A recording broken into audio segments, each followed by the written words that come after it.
Selamat datang di Good News, kabar bagus. Di episode kali ini aku akan membahas bagaimana kita menggunakan mirrorless kamera kita menjadi webcam untuk keperluan video call, video conference, ataupun streaming di sosial media. Stay tune.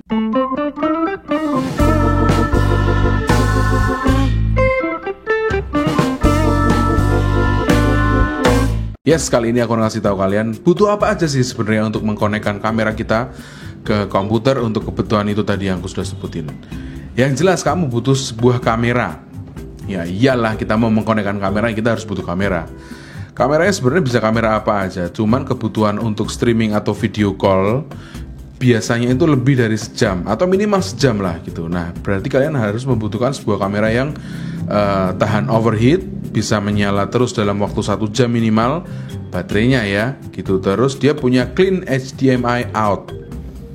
Apa itu clean HDMI out? Itu adalah sinyal yang dikeluarkan oleh kamera mengirim gambar itu bersih, nggak ada tulisan-tulisan formatnya, nggak ada tulisan mode, nggak ada tulisan shutter speed dan lain-lain. Jadi clean HDMI out karena kebutuhan kita untuk di streaming itu kita mau membutuhkan gambar yang clean, yang tidak terganggu oleh apapun yang ada di indikator di kamera gitu, biar jadi bersih, bisa kita olah di dalam komputer gitu. Jadi kamu butuh itu tadi, kamera yang tidak gampang overheat, terus bisa menyala, baterainya awet.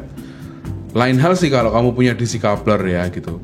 Yang jelas baterainya awet, terus dia punya clean HDMI out. Selanjutnya apa aja nih alat yang kita butuhkan untuk mengkoneksikan si kamera ke komputer? Nah, ini yang jadi pertanyaan besar banyak orang. Kita sebenarnya membutuhkan alat ini nih. Jadi nggak bisa kalau misalnya kita mau di Macintosh kadang-kadang itu kita ada konektor HDMI itu Thunderbolt. Nah, mungkin banyak yang ngira kalau kita bisa masukin kamera pakai HDMI Thunderbolt itu. Nah, sebenarnya itu adalah out. Itu display out, bukan display in. Jadi kalian nggak bakal connect. So kalian butuh ini alat ini namanya video capture device. Sebenarnya mereknya beragam sekali, tapi yang aku pakai ini aku sudah cerita juga. Ini salah satu yang paling murah, mereknya EasyCap, tipenya 265. Kemarin aku bilang 256, itu salah, ternyata 265. Harganya 700 atau 800 ribuan. Jadi fungsinya adalah dia mengkonversi HDMI yang masuk untuk menjadi port USB, karena komputer kita kan semua USB tuh rata-rata tuh in out-nya.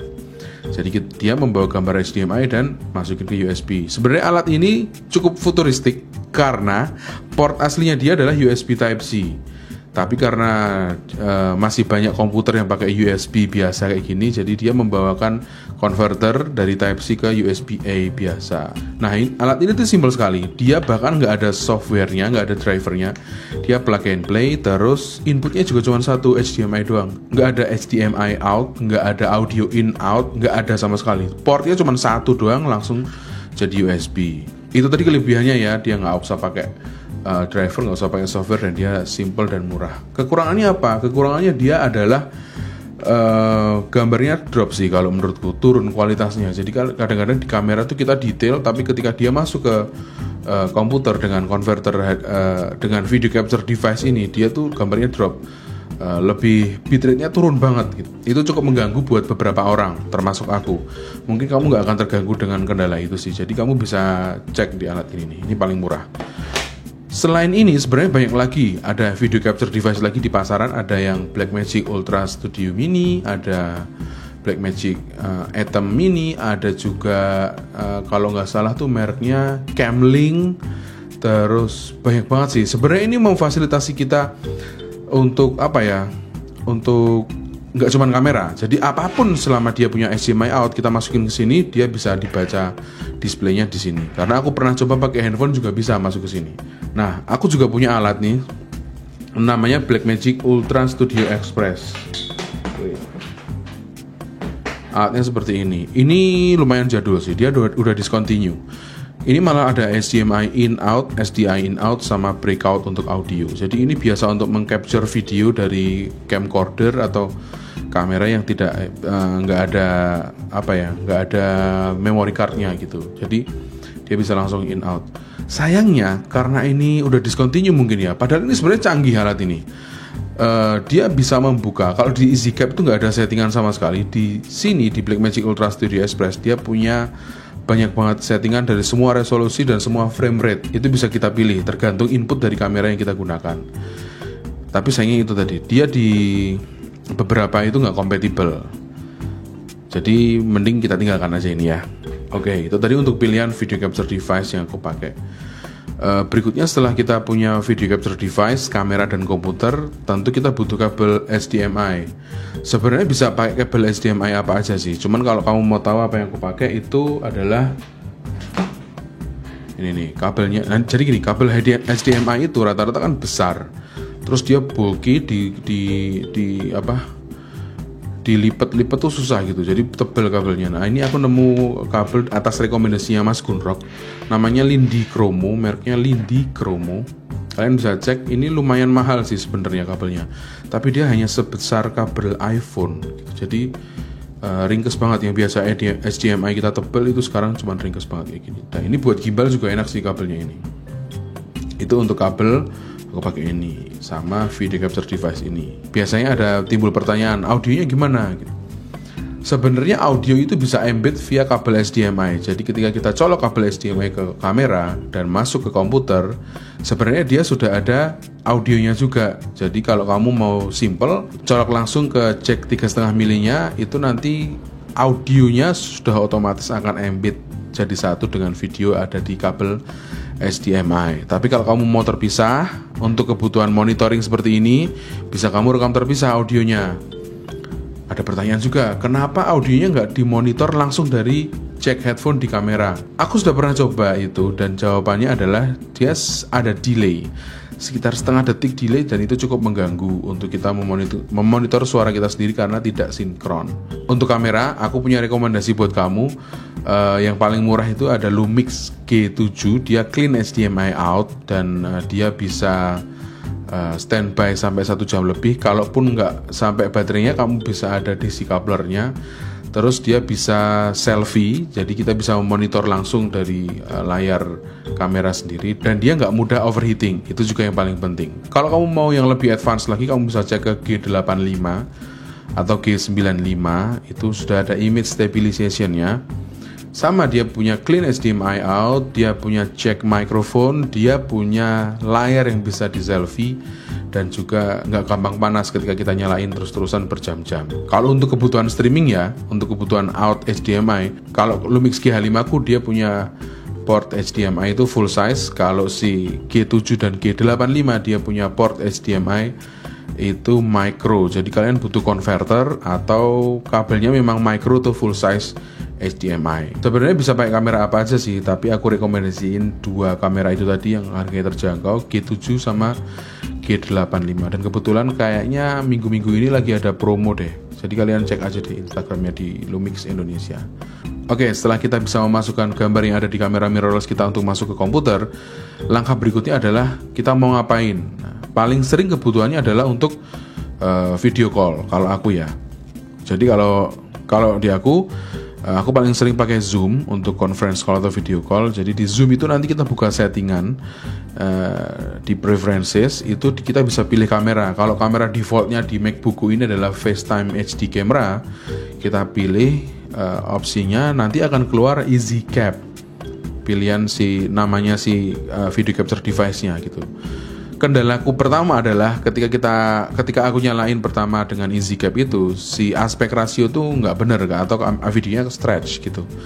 Tapi setelah aku back and forth balik ke settingan ke FaceTime HD camera dan balik lagi ke Easy Cap, biasanya itu langsung bener aspek rasionya sih.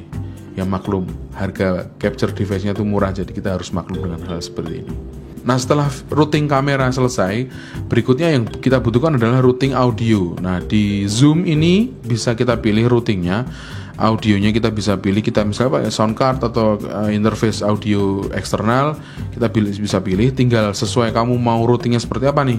Kalau sekarang yang aku pakai itu misalnya aku embed dari HDMI, jadi untuk input kameranya EasyCap 265 dan input audionya aku akan ambil juga dari EasyCap 265 karena itu tadi sudah embed audio dan video. Sedikit tips untuk di Zoom. Jadi di Zoom ini sering sekali kita menemui audio yang terlalu dikompres. Nah, kalian bisa cek ke settingan audio. Kalau aku sih aku pilih automatically adjust-nya itu yang untuk mikrofon aku matiin, jadi aku atur levelnya sendiri.